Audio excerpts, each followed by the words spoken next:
Did you ever listen to somebody talk about a great pitcher in baseball and they would say, wow, that guy, he's got so many incredible different pitches. Well, the truth of the matter is he probably doesn't. He's probably got 5 or 6. Fastball, curveball, slow ball, changeup pitch, et cetera, et cetera. Well, everyone knows I have a lot of different concepts, a lot of different strategies, a lot of different philosophies, a lot of different approaches, concepts, ideas, et cetera. But right now, today, here, I want to share four very powerful, very, very applicable, very universal principles I think you need to know, and then I think you need to use in your business. Watch and see.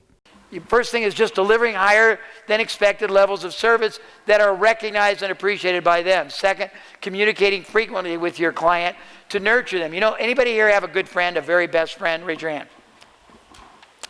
I bet you call them, text them, email them, visit with them very frequently, maybe daily, maybe weekly if they're localized, but often, right? The more frequent the communication, the richer, the closer the relationship. That should be the metaphor analogy with you and your client, although the communication can't be self-serving. It's got to be externally important. But as long as you've got things to talk about that better them, the more frequently you keep in touch, the more strategically you keep in touch, the more business they'll do, the longer they'll do it, the more people they'll tell. Increasing the conversion rate from inquiry to sale. First of all, increase your sales skills. Get trained in consultative advisory selling. Next, acquire clients at break even up front and make a profit on the back end. Very important.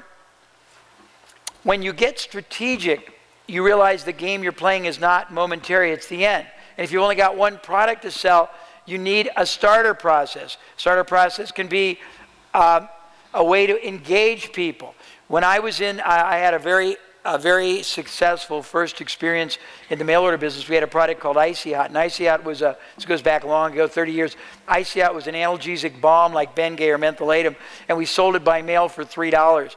And when we looked at the business, we bought an old business. It wasn't doing well, but we realized that every time somebody started using it, 50% of the people bought every month forever till they died, or somebody would come up with a cure for arthritis. Back then it sold for $3, and it cost us 45 cents to manufacture and ship out bulk rate. It's a long time ago. I'm older than most of you.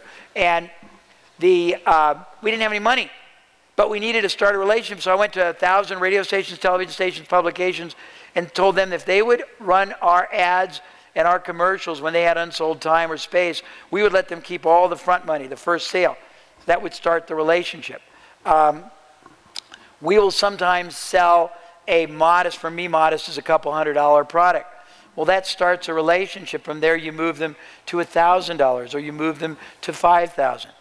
But sometimes by adding an easier starting point, you get a lot more people in the pipeline. Sometimes by adding a more expensive secondary product service, you make all the effort you've made much more valuable. But you need to look this out and put it all in place. Guaranteeing purchase, it's like risk reversal we talked about. Host beneficiary, this is where you get other people to be your endorser, to access their list, their members, their subscribers, their affinity. I made $1 million one time when I used to do seminars teaching people how to be marketing consultants, and I would go to Entrepreneur Magazine, I would find all the people running full-page ads, training people and other things. Utilities auditing, real estate tax abatement, expense reduction. And I'd get them to let me pay to go to their list of prospects who responded but didn't buy with a letter that said something like this.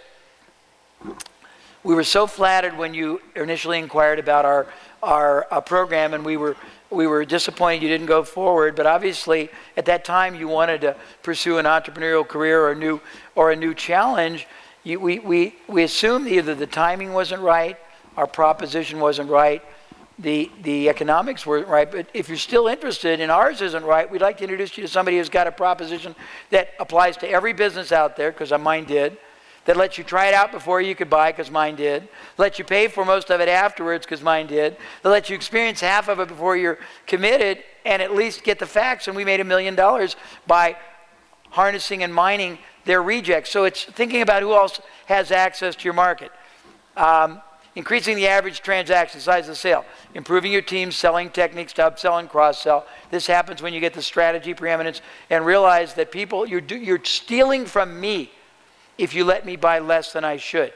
If you let me buy less quality, less quantity, less combinations that will give me a lesser outcome, then you have a moral obligation, and you need to have the greatest consultative selling skills to be able to convey that to me in an authoritative way. Packaging complementary products and services together to make it easy to buy, but thus also you get rewarded for your contribution. It's not the other way around. You don't make contribution after you're rewarded, you make the contribution first. Increasing your pricing and hence your margins. Changing the profile of your products to more up. Offering greater large units purchase, the Costco mile. How do you increase the transaction frequency? You develop a back end. We just talked about that. You communicate more often by letter, phone, etc. You endorse other people's products to your list if they're complementary and beneficial. You do special events such as closed door, limited release, advanced knowledge. Programming clients beneficially, not manipulatively, not like Jim Jones, but at the point of sale. I mean, anyone ever flown on an airplane and seen the old ads for Caris negotiating, and they say, you don't get what you deserve, you get what you negotiate? Well, you get what you ethically and honorably program.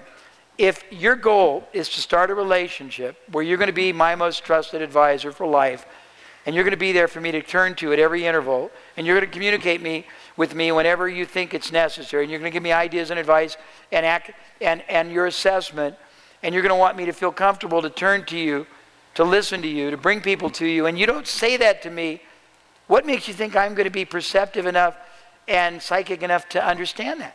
You need to program me for the outcome you want, and it's going to be in my best interest at the beginning of the relationship. Does that make sense? And it's very simplistic, but nobody does it.